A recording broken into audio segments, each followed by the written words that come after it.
বৈষম্যবিরোধী ছাত্র আন্দোলনের মুখে ফ্যাসিস্ট হাসিনা সরকার নিজের অবস্থান ও ক্ষমতা আঁকড়ে ধরে রাখার জন্য RAB, BGB, army, DB, police সহ সকল প্রশাসনকে রাস্তায় নামিয়েছিলেন।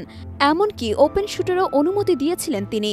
তবে রাত শেষে যেমন সূর্যোদয় হয়, ঠিক এভাবেই হাজারো রক্তের স্রোতে হাসিনা সরকারেরও পতন ঘটে। তবে সে সময় গুম ও খুনের হাজারো নির্মম ঘটনা ঘটে, যা র্যাবের মাধ্যমে সংঘটিত হয়। সে সময়কার বাহিনীর দ্বারা করা গুম ও খুনের দায় স্বীকার করে দেশের জনগণের কাছে ক্ষমা চেয়েছেন র্যাবের মহাপরিচালক AKM শহীদুর রহমান। তিনি বলেছেন, গুম ও খুনের ঘটনাগুলোর সুষ্ঠু তদন্তের মাধ্যমে বিচারেই র্যাবের দায়মুক্তি সম্ভব। এছাড়াও বাহিনীর শৃঙ্খলা রক্ষায় তারা কঠোর ব্যবস্থা নিয়েছে।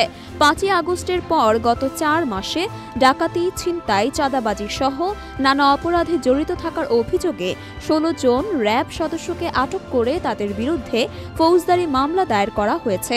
ছাত্র জনতার আন্দোলনে হেলিকপ্টার থেকে গুলি করার অভিযোগে ৩০ জন র্যাব সদস্যকে চিহ্নিত করে তাদের বিরুদ্ধেও ব্যবস্থা নেওয়া হচ্ছে বলে জানান তিনি। আজ কারওয়ান বাজারে র্যাবের মিডিয়া সেন্টারে সমসাময়িক বিষয় নিয়ে এক সংবাদ সম্মেলনে এসব কথা বলেন AKM শহীদুর রহমান। এ সময় তিনি র্যাবের হাতে গুম ও খুনের শিকার ভুক্তভোগী পরিবারের কাছে দুঃখ প্রকাশও করেন। আয়নাঘর নিয়ে সাংবাদিকদের এক প্রশ্নের জবাবে র্যাবের ডিজি বলেন, র্যাবের আয়নাঘর ছিল এবং আছে। গুম কমিশন তদন্ত করছে। তারা বলেছেন, যেভাবে সেগুলো ছিল ঠিক সেভাবেই রেখে দেওয়ার জন্য। প্রতিষ্ঠার শুরু থেকে জঙ্গি গ্রেপ্তার নিয়ে র্যাব কোনো নাটক সাজিয়েছিল কিনা এক সাংবাদিকের করা এই প্রশ্ন এড়িয়ে যান র্যাব মহাপরিচালক। AKM শহীদুর রহমান বলেন, নিশ্চয়তা দিচ্ছি, ভবিষ্যতে আর গুম ও খুনে জড়াবে না র্যাব। তিনি জানান, এরপরও যদি কোনো সদস্য এসব ফৌজদারি অপরাধে জড়িত হয়, তার বিরুদ্ধে কঠোর ব্যবস্থা নেওয়া হবে।